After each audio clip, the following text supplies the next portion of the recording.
ficassem mais para frente para ter maior participação.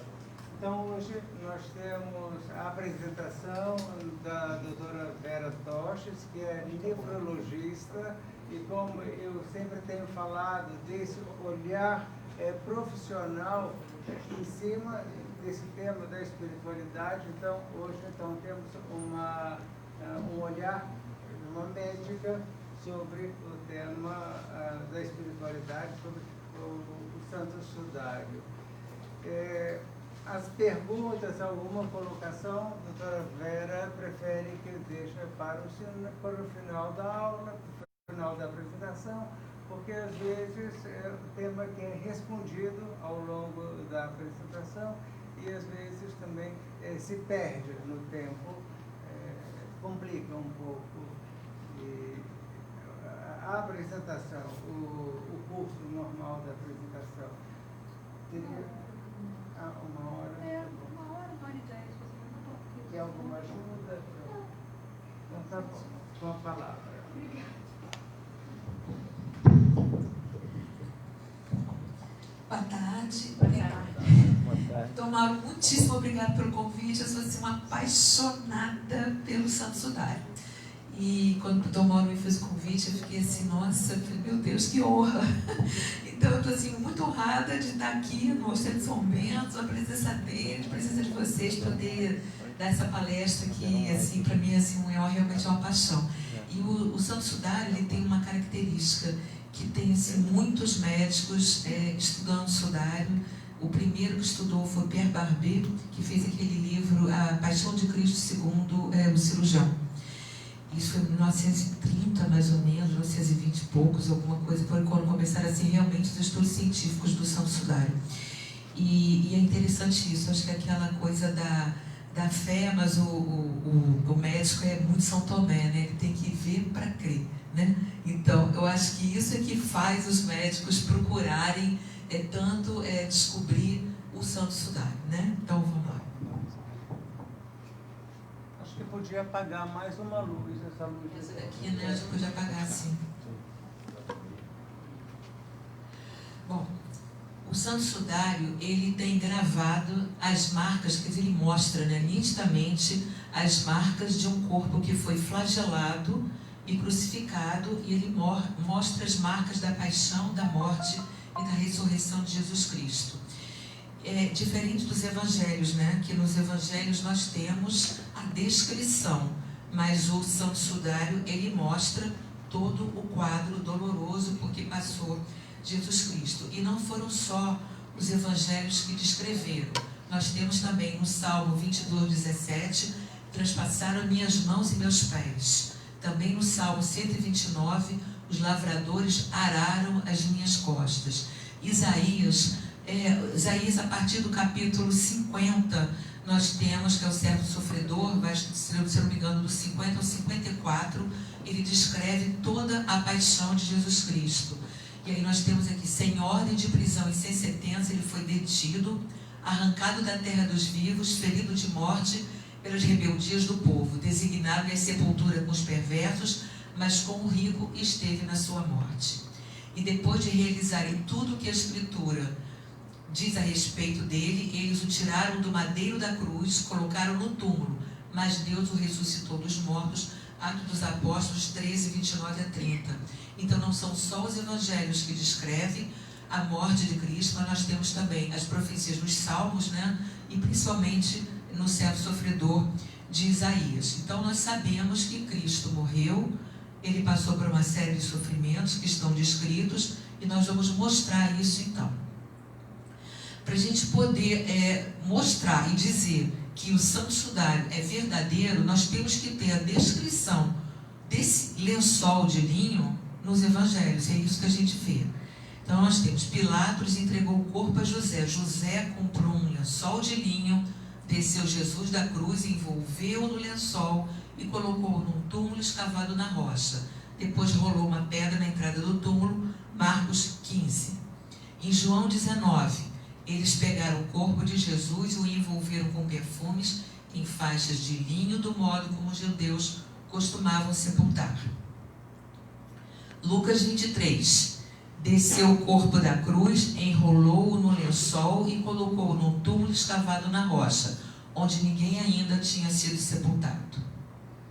E por fim, Mateus 27, José, tomando o corpo, envolveu-o num lençol limpo e colocou-o num túmulo novo que mandaram escavar na rocha. Então, o Santo Sudário, ele existe, ele é verdadeiro e ele envolveu o corpo de Jesus Cristo. São João Paulo II, quando ele esteve em frente ao Santo Sudário, eu tive essa graça, não sei se alguém de vocês aqui teve, em 2015, de ir a Turim para poder venerar o Santo Sudário. Foi um momento assim, de muita emoção para mim. E eu tinha acabado de fazer uma cirurgia cardíaca, tinha assim 6 meses, então para mim foi assim, nossa, foi impactante. Eu acho que esse momento dessa reflexão de São João Paulo II, eu acho que foi o mesmo que eu passei naquele momento, em que ele coloca que é uma imagem intensa e de sofrimento inenarrável. É uma provocação à inteligência, onde a gente tem uma posição, que a posição dogmática, ela não pode prescindir exatamente dos estudos científicos. É um espelho do Evangelho, porque o Santo Sudário, ele mostra, toda a descrição da paixão, morte de Jesus Cristo, inclusive até a ressurreição, mas a paixão e a morte de Cristo, que é narrada pelos 4 evangelistas. Reflete o sofrimento humano causado pelo próprio homem. Quer dizer, a que ponto que chegou o homem em sua maldade de provocar todo esse martírio. Ele nos convida à descoberta da causa da morte redentora de Jesus, no momento em que Deus entrega seu único Filho para que nos salve dos nossos pecados. É uma imagem de impotência suprema diante da morte. Nem o Filho de Deus foi capaz de vencer a morte. E a imagem do silêncio, esse silêncio absoluto da morte. Onde a gente não tem comunicação nenhuma, onde Cristo chegou à mansão dos mortos nesse momento, e é nesse momento em que ele chega à mansão dos mortos, é no momento então que ele vai nos redimir de todos os nossos pecados. Os mistérios dolorosos, como eu falei para vocês no início, nós temos eles assim, descritos em todo o Santo Sudário. Então nós vamos passar pela agonia no Getsemane, a flagelação, a coroação de espinhos, a cruz às costas, a crucifixão e morte e, por fim, os sinais da ressurreição. Todos os evangelistas, eles descreveram a agonia no Getsemane. Então nós temos Mateus, onde ele diz que Jesus chegou com eles a uma propriedade chamada Getsemane e disse, então, ele diz, sinto uma tristeza mortal, Mateus. Em Marcos chegaram a uma propriedade chamada Getsemane e começou a sentir pavor e angústia. Em João 18, Jesus saiu com seus discípulos para o outro lado do Cedron e lá havia um jardim, que é o Getsemane, onde ele entrou.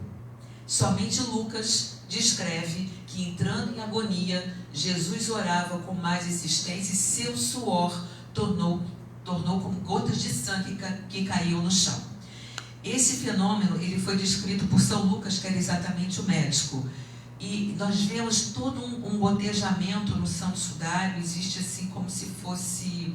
está tudo gotejado de sangue. E esse fenômeno ocorre pela hematidrose. A hematidrose ela ocorre, é uma intensa vasodilatação dos capilares subcutâneos, ele se distende ao máximo.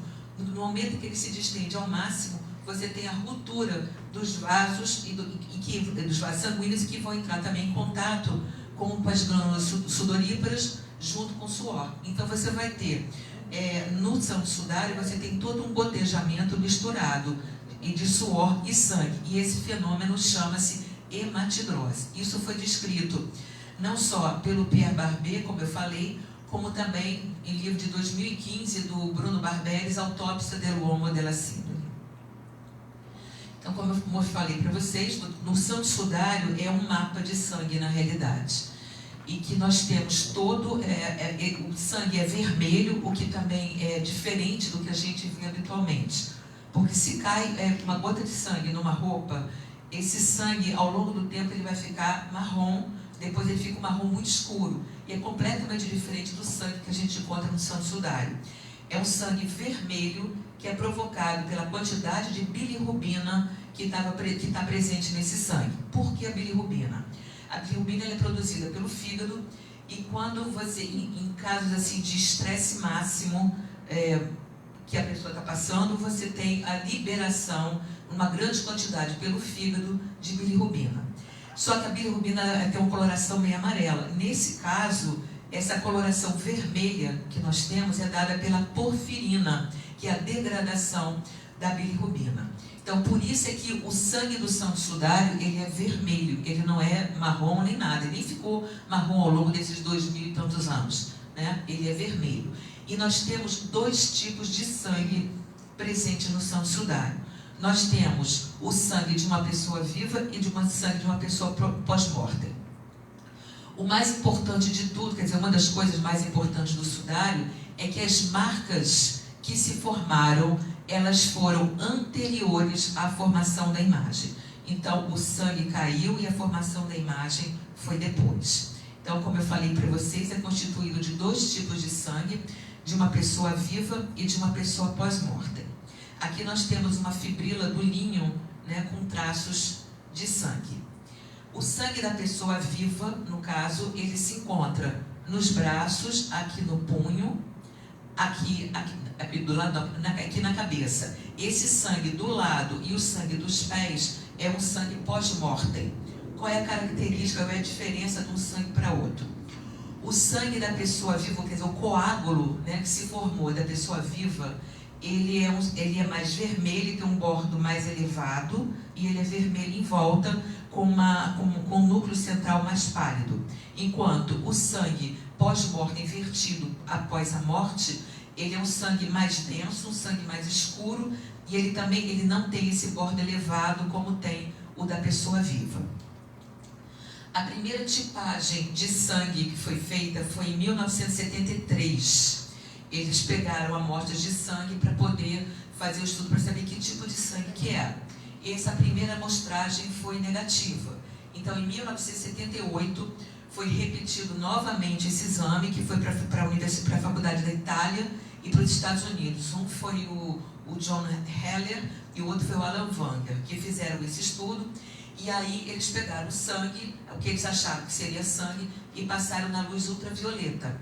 Então, reagiu com a presença da porfirina, que mostrando então que o sangue realmente era sangue humano. Depois eles fizeram a tipagem posteriormente e o sangue é do tipo AB. Até hoje eles não conseguiram ainda tipar o RH. Eu até fiz essa pergunta hoje para a professora Emanuela Marinelli, que é do grupo hoje é a Papisa, né, em termos de estudos do santo sudário. Eu faço parte desse grupo da Amici della Sindone, uma página italiana. E eu fiz essa pergunta, mas ela não me respondeu a tempo. Mas todos os estudos, eles só tipam o grupo sanguíneo.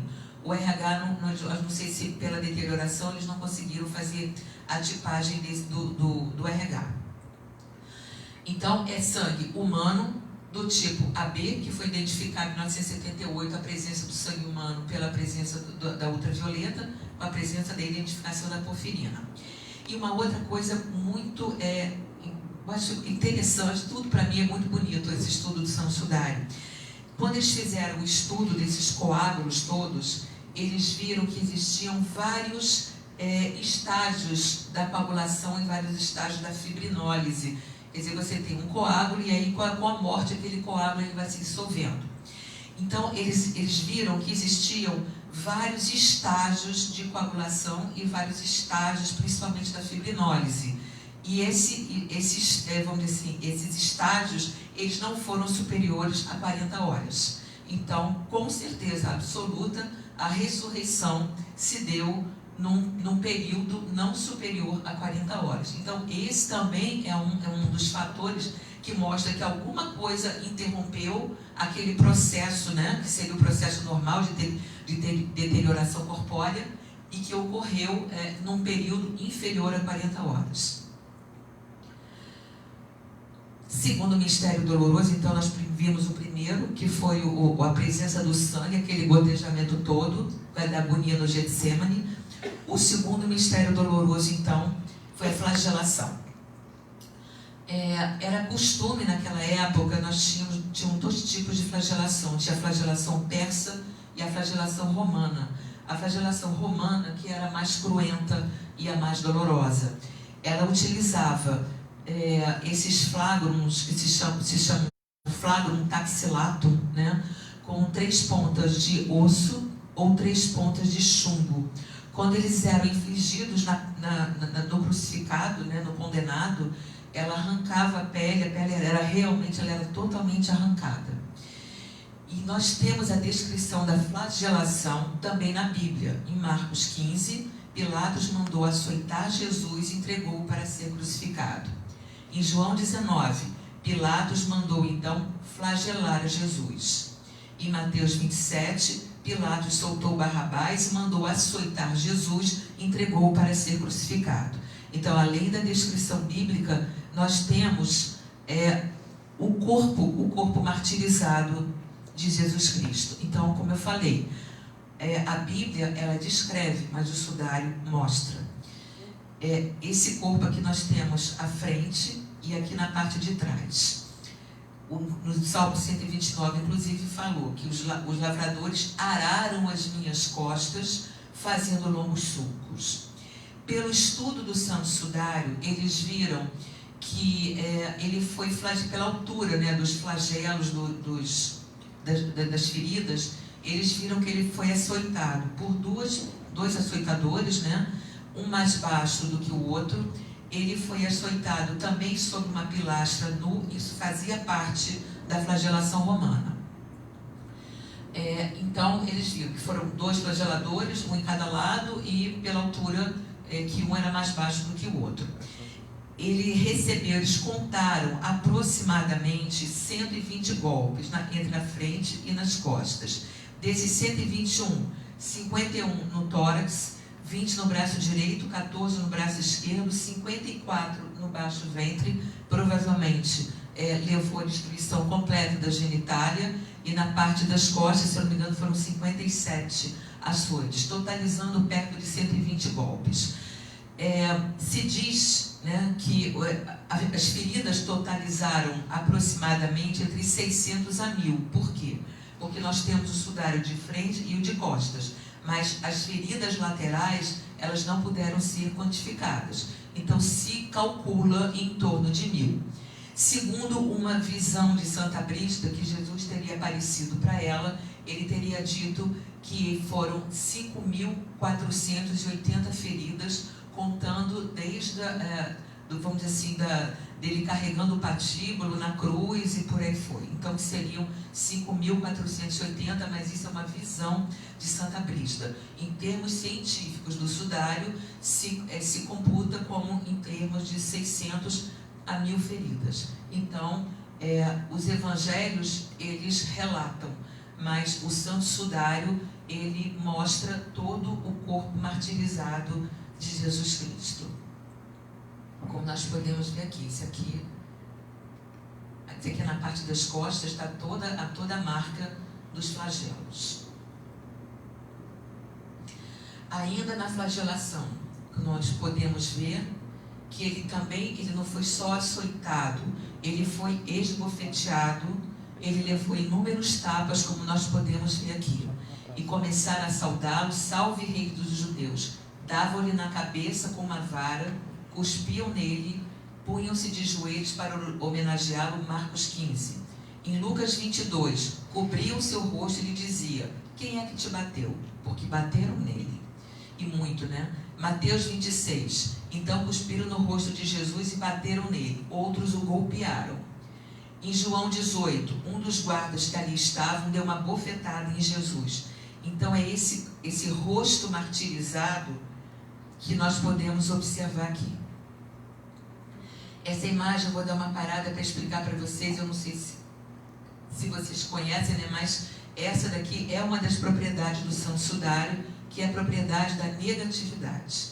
Essa é uma das propriedades mais importantes, e foi a partir da primeira fotografia do Santo Sudário, em 1898, quando o Pia, que fotografou o Santo Sudário, a partir daí que começaram os estudos. E qual foi a surpresa dele quando ele se deparou com essa face de Jesus Cristo? Então, essa é a primeira propriedade, que é a propriedade da negatividade. Por que da negatividade? Essa é a imagem revelada. A imagem revelada, ela se comporta, na realidade, como negativo. E o negativo é que é o lado correto. Então, a imagem negativa tem o lado o lado correto. E a imagem positiva, a imagem revelada, ela tem a imagem inversa. Então, nenhuma imagem tem essa característica da imagem do Santo Sudário. Então, eu vou me reportar mais aqui, que é para vocês poderem entender, uma vez que esse aqui é o lado correto.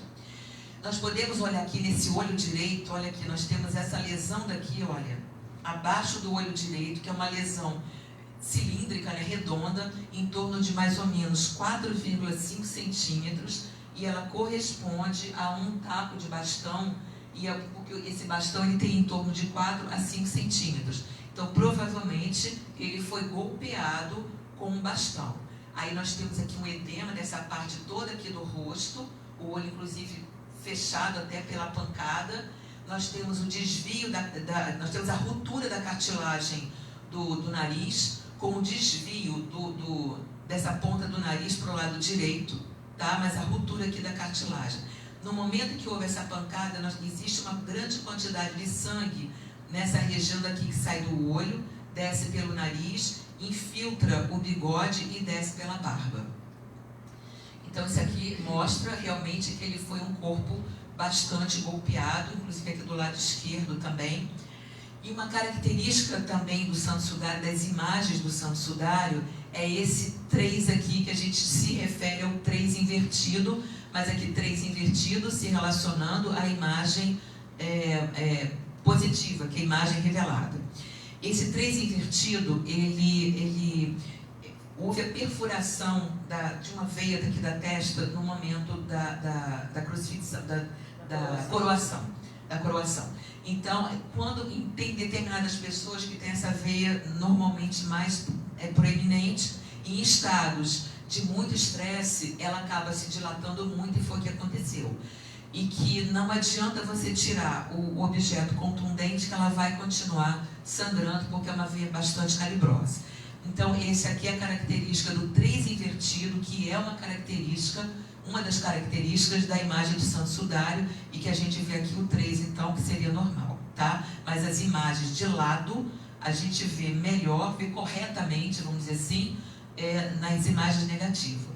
Então, ele tem inchaços em diferentes partes do rosto, os olhos e as sobrancelhas, o rosto com escoriações, principalmente entre o sulco do nariz, a face e os lábios, e as lesões são compatíveis com bastão, socos, tapas e bofetadas. A coroação de espinhos, então, que seria o terceiro mistério doloroso. Foi a partir dos estudos do Santo Sudário que eles conseguiram determinar e ver que Jesus não foi crucificado com aquele aro, né, que a gente vê em todos os crucifixos, né? Eu acho que depois da aula, vocês vão começar a olhar para os crucifixos, vocês vão ver que está tudo errado. Que tem crucifixo com supedâneo, o pé direito em cima do pé esquerdo.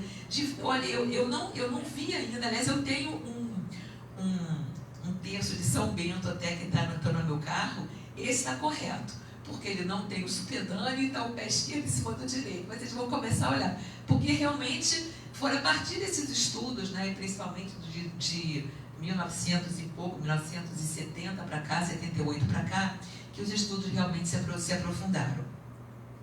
Então, ele foi coroado com uma coroa de espinhos. Depois trançaram uma coroa de espinhos e puseram em sua cabeça. Mateus 27, 26 a 30. Os soldados trançaram uma coroa de espinhos e puseram na cabeça de Jesus. João 19. Vestiram Jesus com manto púrpura e puseram nele uma coroa trançada de espinhos. Batiam na sua cabeça com uma vara. Marcos 15. E que é o que nós observamos aqui. Essa coroa, aqui nós temos a parte das costas e aqui a parte da frente. Mais ou menos foram em torno de 50 a 72 as feridas da cabeça. Então foi por essa conta que eles fizeram a projeção desse capacete daqui, que nada mais é do que uma coroa de rei, só que é uma coroa dos reis bizantinos. Naquela época, os bizantinos eles não usavam a coroa tipo aro, e sim como se fosse um capacete. Provavelmente, quer dizer, o mais provável é que quem confeccionou, quer dizer, a planta que confeccionou essa coroa de espinhos, esse capacete de espinhos, foi a Gundélia Tournefort. A Gundélia Tournefort é um espinheiro daquela região do Mar Morto e de Jerusalém. E ela foi encontrada não só a impressão da Gundélia Tournefort no ombro esquerdo, mas também foi encontrada uma grande quantidade de pólen da Gundélia Tournefort em torno da cabeça. Quem fez os estudos, quer dizer, os estudos do pólen, foram feitos por Max Frey, que é um criminólogo que já faleceu, um criminólogo suíço que foi chamado em duas situações, 73 e 78, para fazer toda a análise polínica do santo sudário, e o Alan Wanger, que fez posteriormente a análise das flores presentes no santo sudário. Uma coisa muito bonita, hoje eu consigo falar, acho que sem chorar, mas eu na época da Jornada Mundial da Juventude eu falava, chorava. Por quê? A maior parte das flores e dos pólens presentes no sudário, quer dizer, principalmente das flores, elas estão em florescência no período que vai de março a abril. Então, isso coincide exatamente com a época da Semana Santa. Então, é como se o sudário, o estudo do sudário, ele fecha todas as questões. Esse que eu digo, o sudário para mim não é uma questão de fé, é uma questão de ciência, porque está mais do que provado, que todos os estudos vão se fechando. E o bonito, por exemplo, a outra planta que mais presente no santo sudário é o Zigophyllum dumoso. E o Zigophyllum dumoso, ele está sobre o peito, a impressão dele está sobre o peito em duas formas, a forma de botão e a forma de flor. E isso só acontece no período curto entre março e abril. E ele tem as duas formas em cima do peito, segundo as descrições do Alan Wanger. Então, essa daqui é a Gundélia Tournefort, provavelmente foi o espinheiro que confeccionou a coroa e provavelmente, com maior certeza, que vamos dizer, a paixão e a morte de Jesus, ela se deu exatamente nesse período que nós celebramos a Semana Santa, que é entre março e abril. E por esse estudo daqui, eles viram que a coroa, quer dizer, de forma de capacete, que ela foi colocada, que cobria da fronte até a nuca, por causa dessa mancha aqui, principalmente da parte de trás.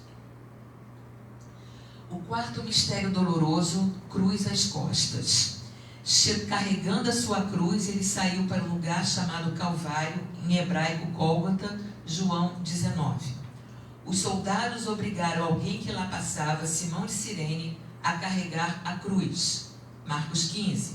Enquanto levavam Jesus, pegaram certo Simão e mandaram carregar a cruz atrás de Jesus. Lucas 23. Então, Jesus carregou a cruz. Não a cruz como nós vemos descrito. Jesus carregou o patíbulo, porque isso fazia parte também do método de crucifixão romana. A crucifixão, eles deixavam os stipes, que é aquela haste vertical, já no Calvário, e aí o condenado, ele levava a cruz, o patíbulo, amarrado com as mãos amarradas. O patíbulo, eles calcularam que esse patíbulo que Cristo carregou girou mais ou menos, que variou entre 40 a 80 quilos, porque eles infligiam isso o peso de acordo com a altura, e ele tinha aproximadamente entre 1,73 e 1,80 de altura, o que era uma altura alta vamos dizer assim, para o tipo de homens daquela época, daquela região dali de Jerusalém, ele era considerado um homem alto. Então se calcula que ele tenha carregado em torno de entre 40 a 80, mais próximo de 70 quilos o patíbulo. E aí nós vemos, aqui nós temos as costas, a cabeça, aqui nós temos as costas, a região glútea, as pernas, e aqui nós vemos isso aqui, gente, para quem não sabe, é a marca de incêndio que sofreu, o sudário sofreu 3 incêndios. Um deles que foi, isso aí é da outra aula, esse aqui que foi o maior, que foi o de Chambéry, que ele estava na França, guardado dentro de uma urna, e que pegou fogo, E aí é por isso que as manchas são simétricas, porque ele estava dobrado em quatro, que se chama de tetradiplo, e que dentro dessa urna. E aí a prata derreteu e queimou o sudário de forma simétrica. Como eu tinha mostrado para vocês, rebatido, né? Mas essa mancha daqui, se vocês olharem, essa mancha daqui, ó, aqui e aqui, não é a mancha do queimado. É uma mancha de quem carregou um patíbulo nas costas, e é isso que nós vemos aqui. Aqui, olha. Essa mancha daqui é uma mancha retangular que tem em torno de 10 por 9, e ela está exatamente aqui do lado direito. As marcas correspondem a uma lesão da pele provocada por alguma coisa bastante pesada que foi transportada apoiando naquela região. E essa peça deslizava de um lado para o outro, provocando as escoriações. Essa mancha daqui, essa ferida daqui, quem apresentou essa ferida também, esse estigma, foi São Padre Pio. Isso foi revelado a São João Paulo II, ainda em vida. São Padre Pio comunicou isso a São João Paulo II e foi confirmado após a morte de Padre Pio pelo Padre Funicelli, que tomava conta de Padre Pio. Que aí ele viu, ele pegou as camisas e ele falou que realmente era verdade, que ele apresentava esse estigma daqui das costas. E perguntando a São Bernardo Jesus sobre a dor mais sofrida e desconhecida dos homens, Cristo falou que ele tinha uma chaga profundíssima no ombro, sobre a qual carreguei minha pesada cruz. Essa chaga era mais dolorosa que as outras. Os homens não fazem dela menção porque não a conhecem. Honra, pois, essa chaga e farei tudo o que por ela me pedires. Por que essa chaga foi mais dolorosa? Ele tinha estado no Getsemane, aonde ele perdeu suor e sangue na hematidrose. Após a agonia no Getsemane, ele foi levado à flagelação. Então ele levou a noite toda sendo flagelado. Ele não foi hidratado, não lhe deram água, não lhe deram nada. E após a flagelação, colocaram a cruz às costas e mandaram ele carregar, e levando o patíbulo para o Calvário. Então, o sofrimento dele foi uma coisa assim absurda, porque ele já tinha passado por tudo, ele estava flagelado com as costas completamente abertas pelos flagros, pelas feridas, e ele ainda teve que carregar o patíbulo, como a gente vê aqui essa lesão. Olha, não só aqui, tá? Aqui na escápula, mas principalmente essa região daqui das costas, com essa imagem de 10 por 9 centímetros, mais ou menos. Ainda nesse quarto mistério doloroso de cruz às costas, nós temos a descrição da via sacra. Terceira estação, Jesus cai pela primeira vez. Na via sacra, sétima estação, Jesus cai pela segunda vez. Na nona estação, Jesus cai pela terceira vez. Só que não existe a descrição na Bíblia das quedas de Jesus Cristo. Então, nós rezamos a via sacra, mas não existe na Bíblia a via sacra. Mas, em compensação, o sudário mostra que ele caiu. E ele caiu por quê? Porque ele apresenta os joelhos feridos, principalmente o joelho esquerdo, o nariz, tá? A face, né? E o nariz. E isso mostra o seguinte: se ele estava carregando a cruz, ele estava com as mãos atadas e ele caiu com a face na terra, porque o nariz está sujo, o joelho também está sujo. Então ele caiu de face na terra. Essa terra, então está aqui escoriações do nariz e no joelho. Essa terra que foi encontrada, ela é um material chamado travertino aragonita.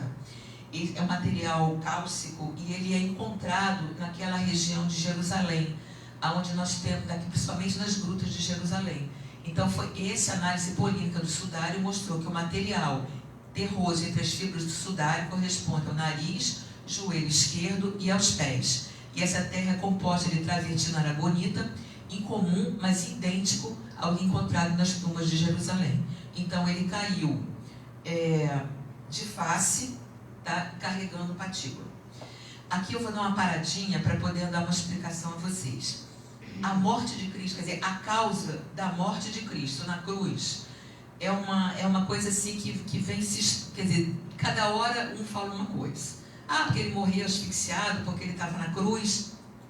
Daqui a pouco eu vou dizer por que ele não foi asfixiado. Mas provavelmente foi nesse momento em que ele caiu, e que ele cai com o peito no chão, aqui que provavelmente foi a grande causa da morte dele. Esse livro, eu li esse livro ano passado, esse livro é do Autópsia dell'Uomo della Síndone, e que ele explica, aí eu consegui entender. Não, mas ele morreu de infarto. Na minha cabeça, eu nunca entendi um homem rígido, que andava quilômetros e quilômetros, como ele andava, que tinha uma musculatura forte, era uma pessoa jovem. Então, na minha cabeça, nunca entrou que ele teria morrido de infarto. Foi alguma coisa aconteceu que eu, desde 2012, que eu estou estudando Sudário, isso nunca fechou. Isso fechou no passado, com a lida desse livro, que foi o Bruno Barberis que estudou. Então, ele explica o seguinte, que quando ele cai, provavelmente ele teve uma ruptura, quer dizer, uma quebra desse osso daqui. Quando ele teve essa ruptura desse osso, daqui, do externo, né, ou daqui das costelas, e carregando o patíbulo, ele deve ter levado a uma fratura, né? Essa fratura provavelmente levou a uma lesão interna, a formação de um hematoma, tá? E esse hematoma interno levou então a uma dilatação, quer dizer, conforme ele foi andando, ele caiu e ele continuou andando até o Calvário. Então, provavelmente, esse hematoma, provavelmente ele foi crescendo, e é o que justifica aquele grito que ele dá no final. Porque nenhum asfixiado, ele grita. O asfixiado, quando ele é soerguido, ou quando você tem um caso de asfixia, você tem uma grande quantidade de gás carbônico.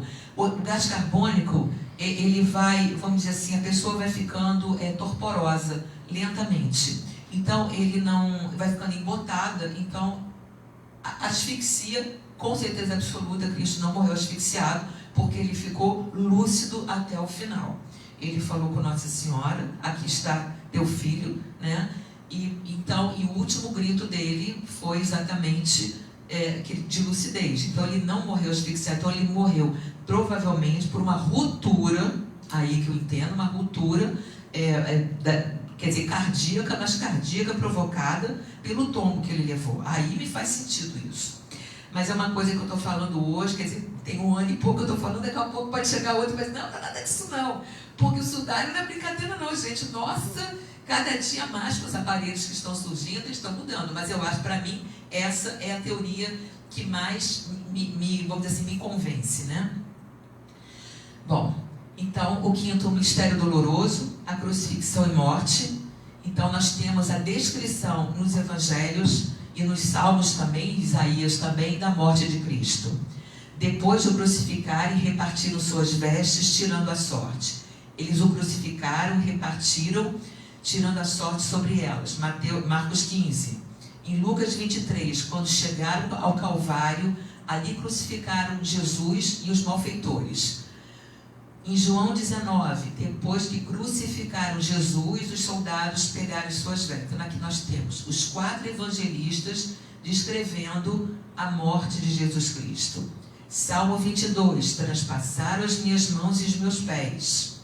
Isaías 53, mas estava sendo transpassado por causa de nossas rebeldias. E aí nós vemos o quinto mistério doloroso descrito na Bíblia, nós vemos esse mistério doloroso no Santo Sudário, em que nós vemos, essa aqui é a mão esquerda, tá? Mão esquerda sobre a mão direita, tá aqui, ó. Mão esquerda sobre a mão direita. Nós temos a marca do prego, olha, o sangue vermelho, essa é a marca do prego. Os pregos eles tinham mais ou menos em torno de 13 centímetros. Quem fez esse estudo sobre a crucifixão das mãos de Jesus foi o Pierre Barber, 1920, que eu falei para vocês, que aquele é Paixão de Cristo segundo cirurgião. E ele mostrou que a crucifixão pela mão, ela não existe, porque a mão não suporta mais do que 40 quilos, então ele teria despencado na cruz. Então ele foi crucificado, o prego entrou pelo espaço de Destô, que é esse espaço aqui, olha. Espaço de Destô, esse aqui, ó. Esse pretinho aqui. Tá? Então o prego entrou ali, que é o que consegue mantê-lo preso ao madeiro da cruz. Então aqui é um símile do prego, né? Os cravos fincados entre o punho e a mão, no espaço de destor, e o sudário mostra apenas 4 dedos da mão esquerda e 4 dedos da mão direita, porque o espaço de destor, quando o prego entra, ele lesa o nervo mediano. Então existe a contração do polegar. Então por isso que só existem 4 dedos na mão direita e 4 dedos na mão esquerda. E o sudário mostra então um grande coágulo de sangue correspondente à chaga do punho. Essa chaga daqui é a chaga de uma pessoa viva. A do pé é pós-mortem, como a da cintura também. Pelo estudo das gotas de sangue presentes no santo sudário, eles puderam ver que Jesus teve que se soerguer na cruz inúmeras vezes para ele poder respirar. Além disso, ele teve um alongamento em torno de 22,8 centímetros nos membros superiores. Então, isso fala a favor que ele tenha sido crucificado deitado, e aí ele foi soerguido no estipes, tá? Que era aquela parte vertical, que ele foi deitado para depois ser levantado. E no momento em que ele foi soerguido, o peso dele caiu na cruz e teve esse deslocamento do braço, e por isso que ficou mais alongado. Além disso, ele, no momento em que, quando houve a crucifixão do pé, ele teve uma rotação da bacia também, por causa da posição que o crucificaram e mais o pé. Então, ele deslocou a bacia e teve esse lado direito. Alguns estudos recentes falam que houve uma paralisia do lado direito, além dessa lesão do nervo mediano, na hora que ele despencou com o peso do corpo, ele ficou com uma paralisia daquele lado direito por causa desse gotejamento do sangue, tanto do lado direito quanto do lado esquerdo. Tá? Então, os diversos ângulos de fluxo de sangue mostram que Jesus se movimentou inúmeras vezes para ele poder respirar. E isso mostrou também, através dos estudos dos pés, que ele não teve o supedâneo. O supedâneo era uma madeirinha que se colocava para o crucificado, e isso prolongava o sofrimento do crucificado. Isso facilitava a respiração, mas em compensação ele demorava mais para morrer. Porque ele foi crucificado, aqui nós vemos, esse aqui é o pé esquerdo e esse aqui é o pé direito, que está com o pé chapado no madeiro da cruz. Isso aqui é a parte de trás. E essa aqui é a parte da frente. Tá? Então nós vemos aqui a marca da frente e aqui a parte de trás, olha. Com o pé direito chapado na madeira e o pé esquerdo sobre o pé direito.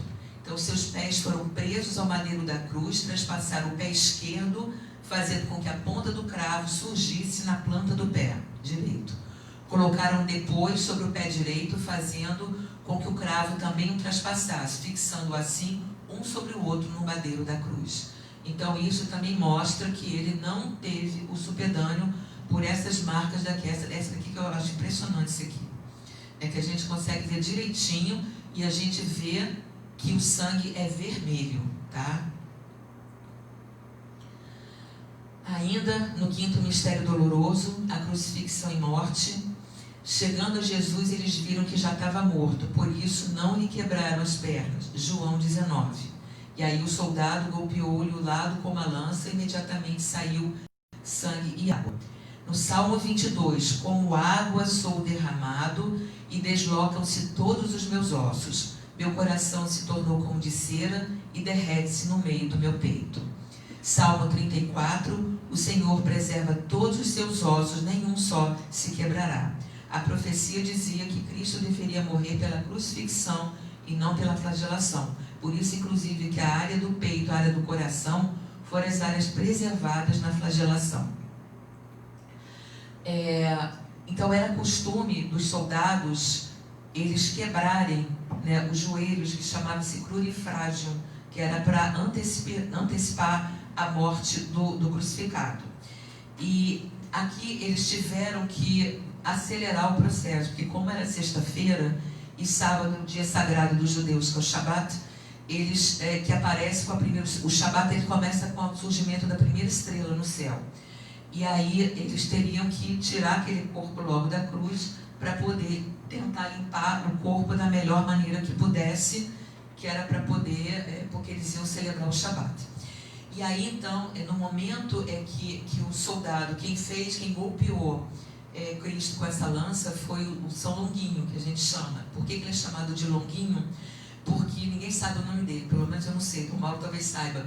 Porque eles eram os longinos, os soldados que carregavam as lanças longas, que eram as lanças longinas, tá? E também era o costume romano, você perfurava através do quinto e sexto espaço intercostal direito para poder atingir a área cardíaca.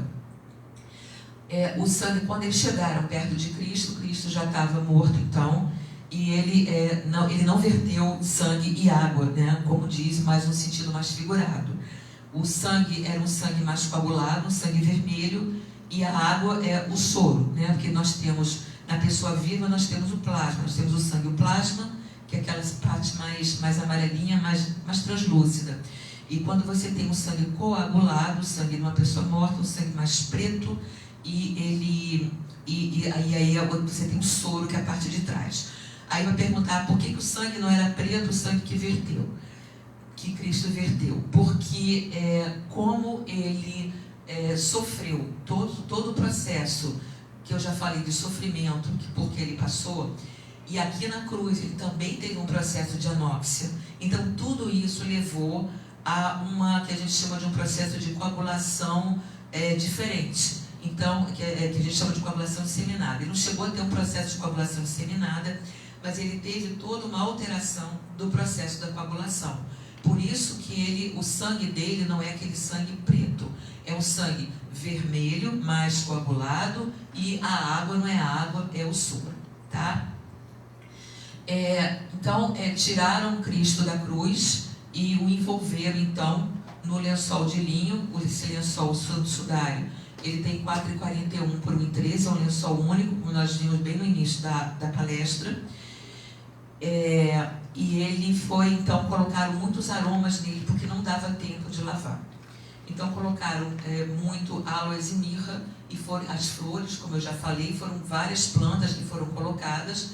As mais importantes, nós temos a pistácia lentiscus, que também é uma outra planta muito importante, que é um tipo de um pistache que se encontra naquela região do Mar Morto de Jerusalém. Tem uma outra Atrafaxis espinosa, também nessa região do Mar Morto de Jerusalém. E aqui eles acharam uma quantidade muito grande de aloes e mirra, em torno mais ou menos de 30 quilos, que foi a quantidade. Encontraram o pólen desses aromas, né, que foi colocado para poder envolver o corpo de Jesus Cristo.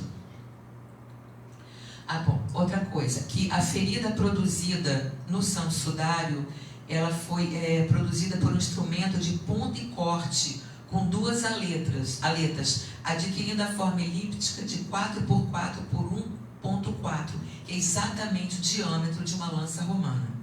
O lado de cá, o lado da onde saiu, foi menor, porque devido à elasticidade da pele, aquilo acabou diminuindo. Mas aqui não, a entrada na pele é exatamente compatível com a medida de uma lança romana. Esse Cristo, ele foi inaugurado, vamos dizer assim, em 2017, no início do ano passado. Ele foi feito na Universidade de Sevilha por Juan Manuel Miñarro, e ele guarda todas as feridas de Jesus, todas elas baseadas no santo sudário, tá?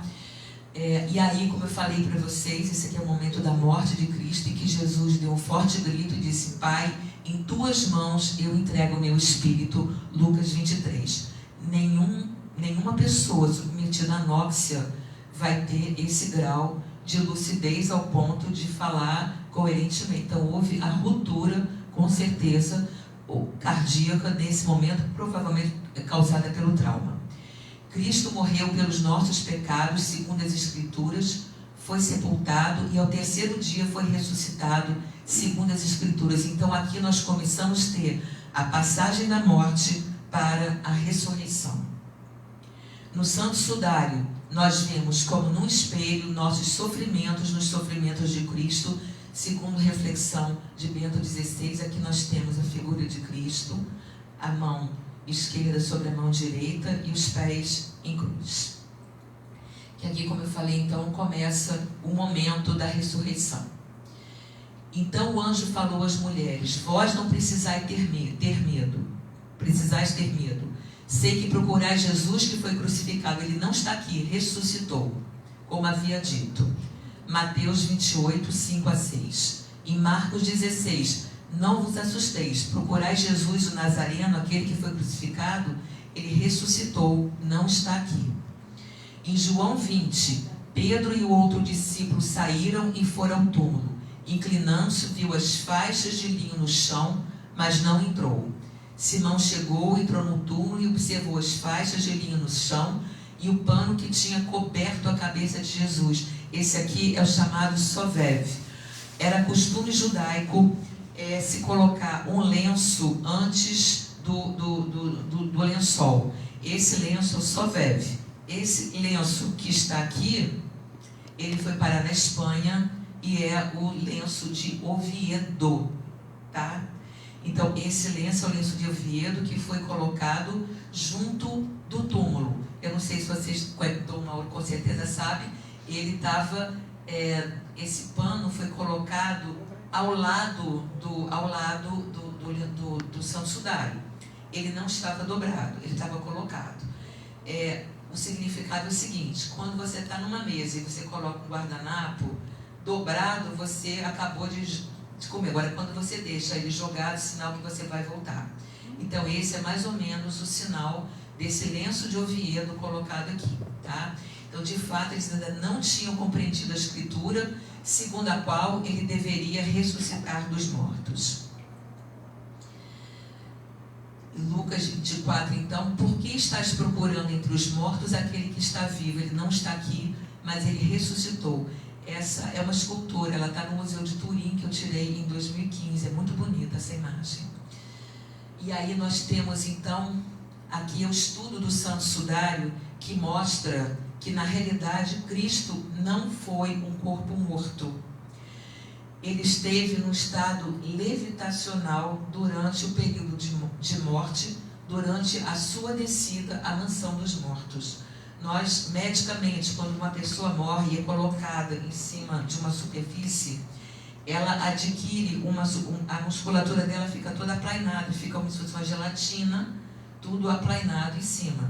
E nós podemos observar aqui a contratura da musculatura dorsal e deltoide, isso aqui é das costas, tá? Nós temos toda a contratura da musculatura glútea e a contratura das panturrilhas. Então, Cristo não foi um corpo morto. Ele foi um corpo em levitação, segundo os últimos estudos do Santo Sudário. Nós podemos observar aqui, então, que não estão presentes as deformações geométricas nesse corpo, típicas de um corpo de 3 dimensões, olha aqui os braços, colocados em contato num lençol de 2 dimensões. Portanto, podemos deduzir que a imagem não se formou por contato do linho com o corpo. Esses estudos estão sendo feitos pelo Enea. Enea é um grupo, é uma entidade na Itália que faz todo o estudo de novas ciências e novos aparelhos, para desenvolvimento de novos aparelhos. Então, cada dia mais se estuda. E segundo o relato do John Paul Jackson, que fez parte do grupo dos 40 americanos que fizeram o estudo do Santo Sudário em 1978, que foi o Sturp, ele diz o seguinte, que quando eles mexiam o linho, eles viam uma imagem sobre o linho, isso é uma imagem holográfica, e que a impressão que eles tinham é que esse corpo atravessou o lençol. É exatamente isso que aconteceu, porque nós não temos um corpo morto. Foi uma energia que o grupo Enea, eles falaram que é uma energia da faixa de 34 trilhões de negócio de energia, e que isso daí teria levado à queima de tudo, e nós não temos a queima do sudário. E essa imagem, a imagem do Santo Sudário, ela está sobre as flores e sobre o sangue. Então nós temos o sangue, as flores, e nós temos a imagem sobre o Santo Sudário. Quer dizer, uma imagem que até hoje, em 2018, ninguém conseguiu reproduzir. Eles já fizeram inúmeros estudos, tentativas inúmeras, inclusive esse último, agora em julho, teve um cientista louco aí na Itália que publicou no Estampa, falando que era uma farsa, só que ele usou um manequim, usou tinta. Então, era uma pessoa que estava afim de fama e que foi devidamente calado, que é o que deveria ser mesmo, porque as pessoas estão estudando no sudário desde 1898. Então, não é um que chega, usa um manequim, manequim mesmo de roupa, para poder fazer o estudo do Santo Sudário. Quer dizer, ele colocando todos os estudos que têm sido feitos nesses anos todos, Galasquelli é o nome dele, até bom que eu esqueça mesmo, colocando os estudos todos, nesses anos todos, né, por água abaixo, né? Então, os sinais da ressurreição. Nós não temos decomposição desse corpo ao longo de todo o livro. Então, se nós temos uma pessoa que sofreu todos os sofrimentos desde o Getsemane, como nós vimos, não se encontra nenhum sinal de decomposição ao longo do linho. O cadáver, deslocando-se, ele deixou o linho intacto, sem a mínima alteração de suas fibras, sem arrancá-las, nem modificar os traços de sangue entre o corpo e o tecido.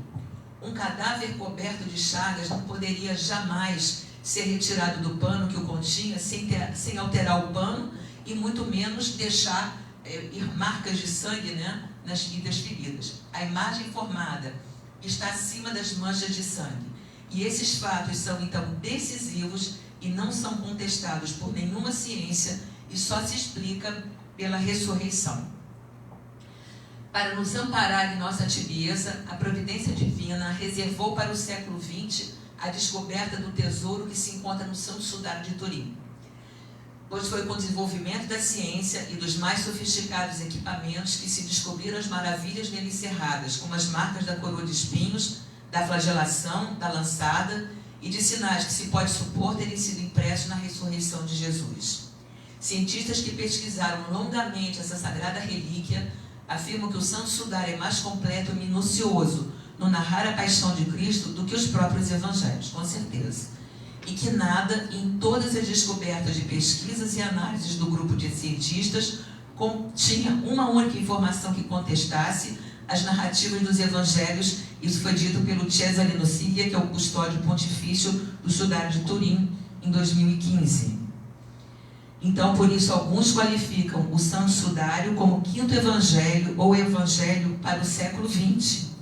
Um evangelho que foi escrito com o sangue de Cristo, que tem a fotografia dele no momento da ressurreição, o momento em que ele se permitiu ser visto por nós, para que creiais que Jesus é o Cristo, o Filho de Deus. João 20, 31.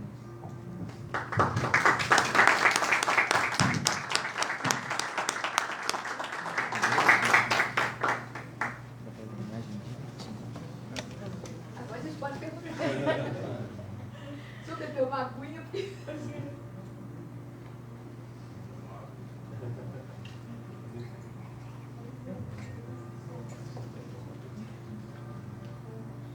Tá bem possível, né?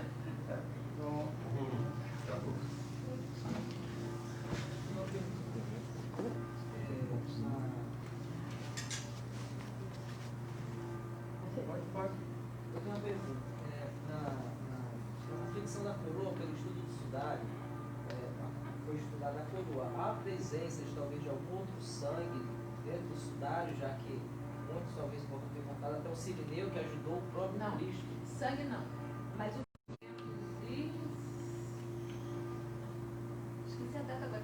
1989, se eu não me engano, eles pegaram um pedaço do Santo Sudário e mandaram para poder fazer a datação no carbono 14. O que aconteceu? O sudário ele foi manipulado por inúmeras pessoas, desde que ele saiu de... Quando Cristo morreu, ele foi para Edessa, ele foi para Constantinopla. Então, várias pessoas pegaram esse sudário. As Clarissas ceziram o sudário por causa do incêndio. Depois ele teve um outro remendo que eles fizeram, porque ele estava meio que se desfazendo. Então, existe... Aí, no que eles pegaram... deixa eu ver se eu pego aqui a primeira foto. Essa primeira aqui. Olha só. Quando eles foram para a análise do Santo Sudário, que foi em 1989, eles tiraram esse fragmento aqui e esse fragmento aqui de cima. Não tem esse pequenininho aqui, não. Tem esse aqui. Tiraram aquele ali e aquele ali. Aí eles falaram que o sudário em 1989. Aí foram para 3 laboratórios diferentes, falaram que o sudário era uma farsa, que o sudário tinha sido confeccionado na época medieval. E que... Aí teve eles continuaram as pesquisas e aí eles viram o seguinte, um dos estudiosos, esqueci o nome dele agora, ele pegou esse pedacinho aqui, se você ver, tem um degrauzinho aqui, ó. Ele tem... não sei agora. Ele tem esse degrauzinho aqui, ó. Então, nesse degrauzinho aqui, ele foi ver que aquele pedacinho ali tinha mais de 2.000 anos, tá? Então, ele tem, vamos dizer assim, ele tem pólen de vários lugares, o pólen tem. Então, ele tem pólen de vários lugares por onde ele passou, mas sangue não tem, não.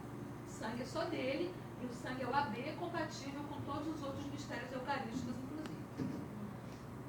E agora, mais talvez uma pergunta, se a senhora conversa um pouco explicado, quando coloca o pé direito dele fincado na cruz, não há possibilidade de quebrar o osso para ver se ele Não, ele não quebrou. Ele não, porque ele é mais ou menos, ele tem articulação.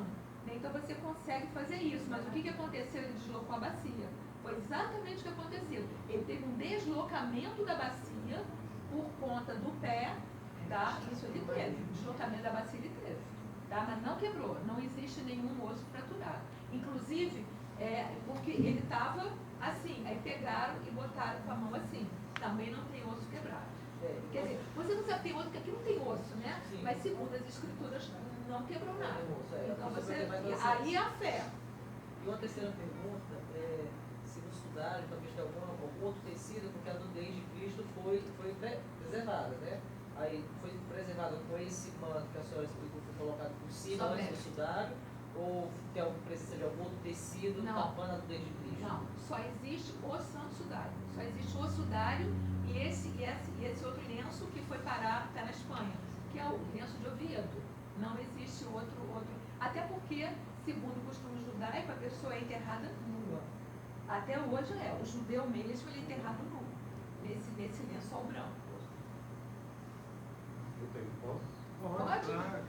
Doutora Vera, parabéns pela excelente palestra.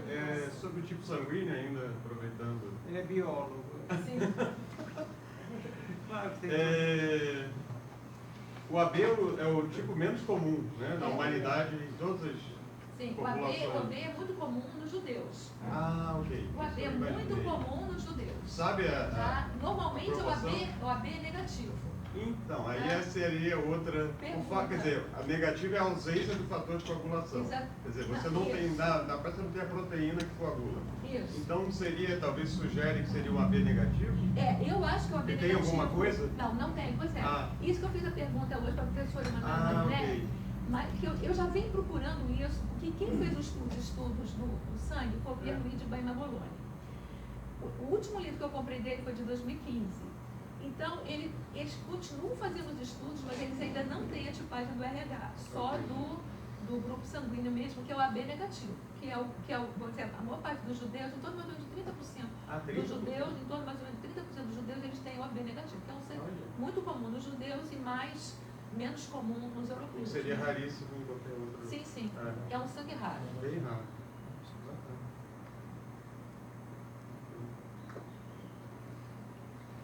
Peso, para quem foi flagelado, o peso é muito grande, entre 40 e 80, ele transportar a distância, pelo que eu nunca fui, mas pela distância que a Via Dolorosa, ela grande, eu fui. grande.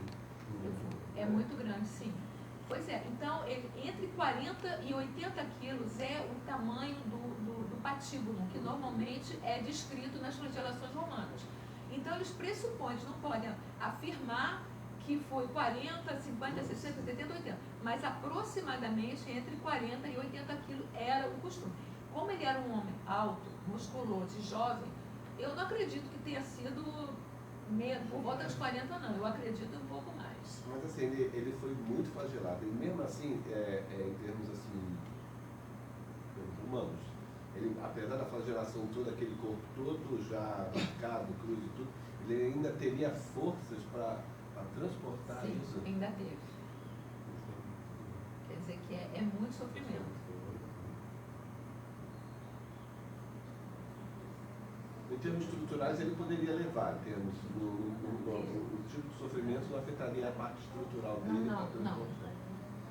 Mas é por isso que eu acho que, inclusive, quer dizer, na hora que ele cai, né, ele caiu de frente, tem o nariz machucado, cheio de terra e tudo, provavelmente ele teve uma ruptura daqui, da caixa torácica, não tem a menor dúvida disso.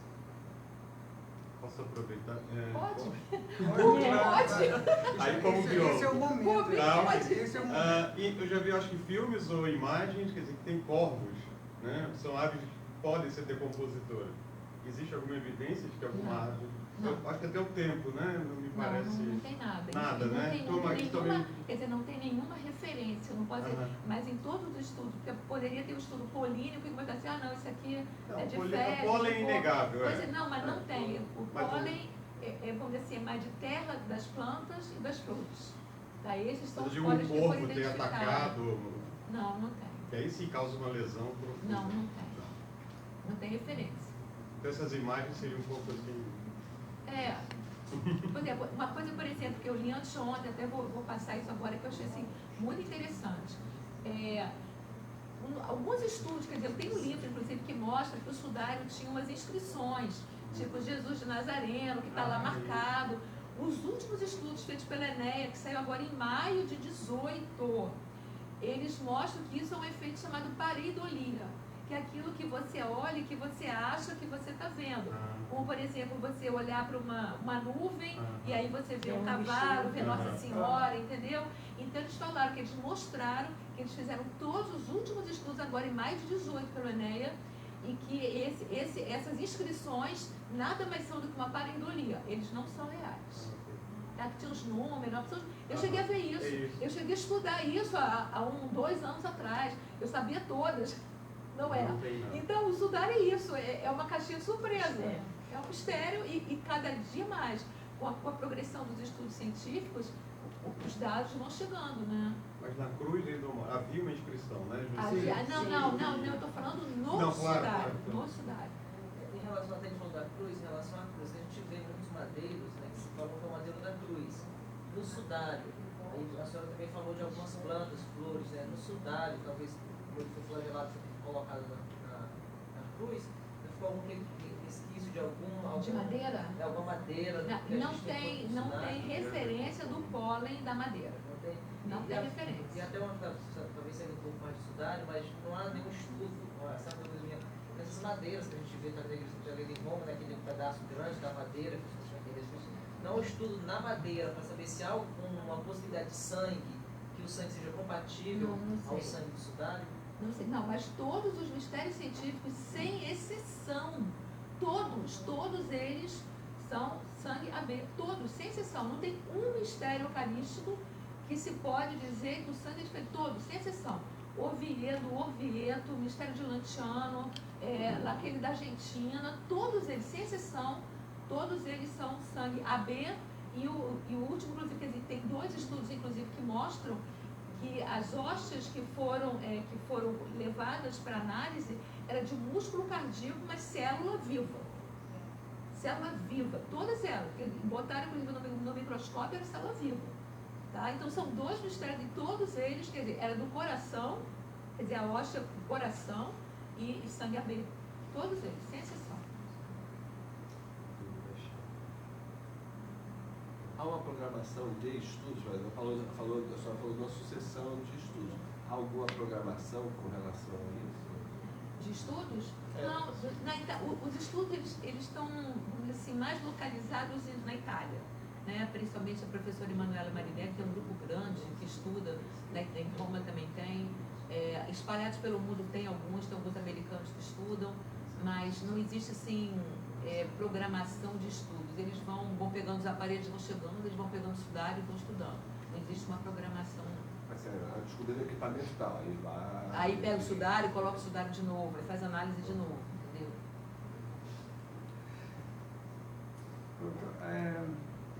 Alguns comentários, então, mais alguma pergunta? Só uma última questão, talvez ainda para encerrar. Quando imagina assim, a descida do Cristo, madeira, a gente vê um pouco aquela imagem da Pietà, né? Aquele corpo flexível no colo de Nossa Senhora, né? Nós sabemos que após o estágio da morte, propriamente dito, né, há o repouso cadavérico, então com a rigidez dos músculos, da estrutura física propriamente dita. Né? Isso seguiu logo a descida da cruz, no caso, ou o posicionamento que a senhora estava falando, estava me questionando essa questão do posicionamento das mãos, dos pés, né? Se há alguma lógica dessa questão do pé esquerdo sobre o pé direito? A lógica como? De botar o esquerdo direito? Da posição dos pés. Não, porque das ele já mãos. estava assim na cruz, do jeito que ele estava, aí ele já estava em rigidez. Então, o que eles deslocaram realmente foram os braços. Porque os pés, a única coisa que porque os pés estavam assim. Então você vê que no sudário ele está assim. Na exposição do Santo Sudário, não sei se algum de vocês viu, tem um Cristo em bronze que foi feito por. Esqueci o nome dele agora. É um Cristo todo de bronze e que você vê exatamente um pé menor do que o outro, mas ele está um do lado do outro, meio assim.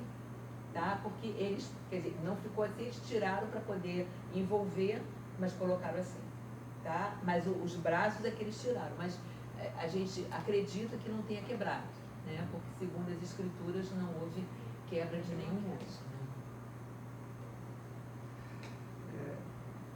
Na próxima semana, a apresentação será por conta de Dom Paulo, que vai falar sobre os oblatos, que é uma espécie de ordem terceira dos beneditinos. Não temos ordem terceira, temos os oblatos, e Dom Paulo, então, fará uma apresentação sobre a vida desses oblatos. O filme Mel Gibson, eu coloco sempre como talvez um protótipo, talvez a coisa mais próxima da Paixão de Cristo, porque Mel Gibson teve uma preocupação com o estudo, sendo ele cristão, a quantidade de sangue que o Cristo perde. E seria compatível, como o Dom Agostinho, se ele tivesse perdido, assistiu o filme? Não, eu não vi, eu vou te parar de ver.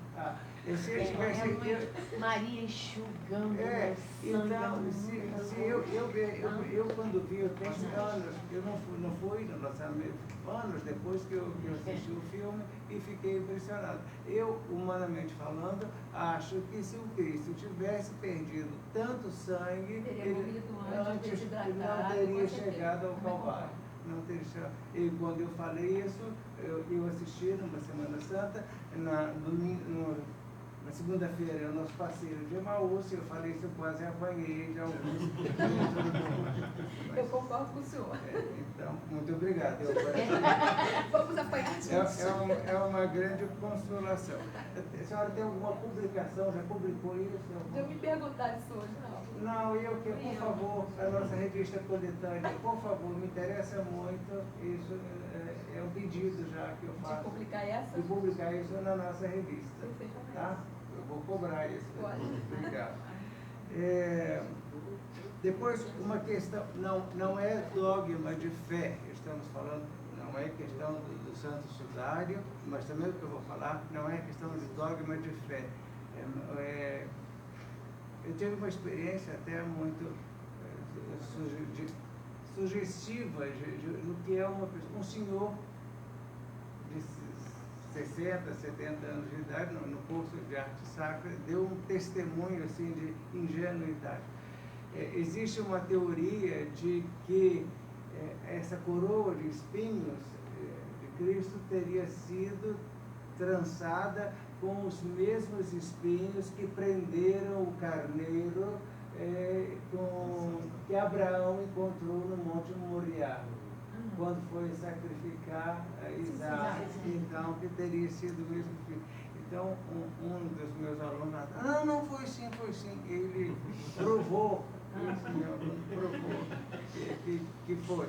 Então, eu acho isso uma coisa muito interessante, sobretudo nessa questão da linhagem de prefiguração na Bíblia, né? Então, esse vínculo do próprio Isaac de ser imolado como Cristo, que não chegou a ser imolado, mas então eu acho que isso, se foi realmente, tem um simbolismo muito grande. Entende? Isso não tem descrição. Só Assim, fala- não, e é impossível de Sim. provar. Quem É. vai provar? Só o meu aluno mesmo. A fé não é um dogma de fé, Sim, sim. mas ele acreditou. Então, é particularmente interessante isso. Uma que me chamou a atenção também, a imagem do Cristo crucificado, que a senhora apresentou ali. Estamos falando aqui de espiritualidade. No século XVII nós tivemos uma controvérsia muito acirrada dos jesuítas perseguindo particularmente os beneditinos, mais particularmente no que hoje é a Bélgica. E existia, o Cornélio Jansenio estudou na Universidade de Urbana e estudou junto com Benedito F. Teno, que foi um prepósito, que foi uma espécie de prior, mas não é um simples prior. Ele tinha um abade comendatário e ele, como prepósito, ele tinha mais poder no mosteiro do que um simples prior. E Cornélio Jansenio, então, ele contrata Rubens, que mostrou o Cristo aí de Rubens. Foi com Rubens, exatamente. Exatamente. E Cornélio Jansenio, o Benedito F. Teno contrata Rubens e Rubens de Caê para pintar a igreja e contrata o Boécios, que é irmão de Rubens, para ilustrar, para gravar. Foi o gravador das obras dele, do próprio Benedito F. Teno. E para quem não sabe do que isso, não sei se lembram bem da imagem do Cristo, talvez pudesse até voltar. Como é que eu boto aqui no braçamento, hein? Aperta F5, Angela. Aperta F5.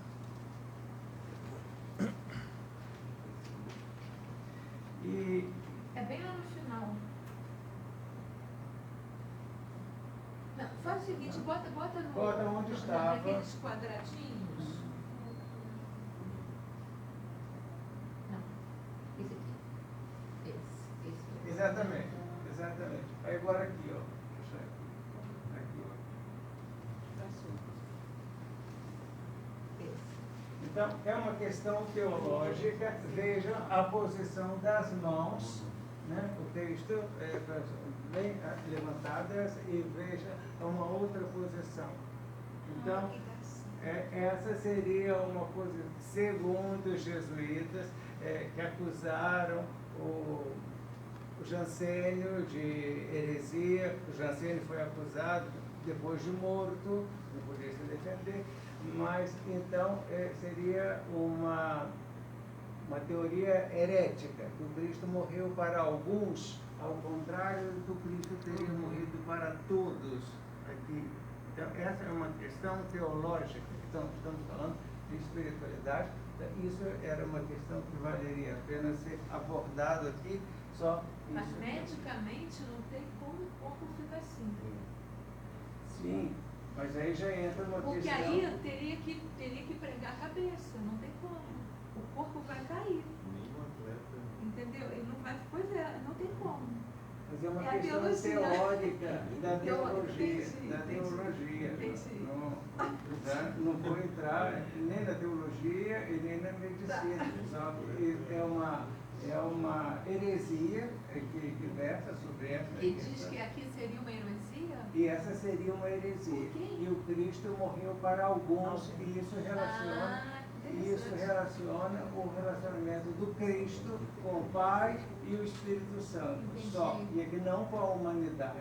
Então, é isso que eu estou falando, é questão de teoria e a questão de jogada política, porque na disputa de poder entre beneditinos e jesuítas, então, é política e heresia. Então, é uma coisa complicada. A imagem de Moisés fica com as mãos levantadas, intercedendo pelo povo. Pode pesquisar isso Tá bom. sobre essa questão dos Cornélio Jansen. E temos também, agora, temos também na biblioteca, teve um congresso do SEIB que aconteceu em, não me lembro o ano, aconteceu em Vitória. SEIB é Centro de Estudo da Imaginária Brasileira. E um professor da Espanha, a apresentação dele versa sobre 3 ou 4 graus do Cristo teria sido crucificado com 3 ou com 4 graus. Ali São 3. Pelo Não, e pelo sudário são 3. Sim, é sim, um sim. no pé e um em cada mão. um em cada mão. Mas existe teoria também de 4, mas não faz diferença. Então, são questões, e eu sempre falo que às vezes há o interesse, às vezes, de desenvolver questões subjetivas e que às vezes se corre rio de tintas em função disso. Tem em algum lugar uma relíquia da coroa de espinho? Não tem algum lugar? Tem, olha só, tem, eu vi, gente, onde é que é?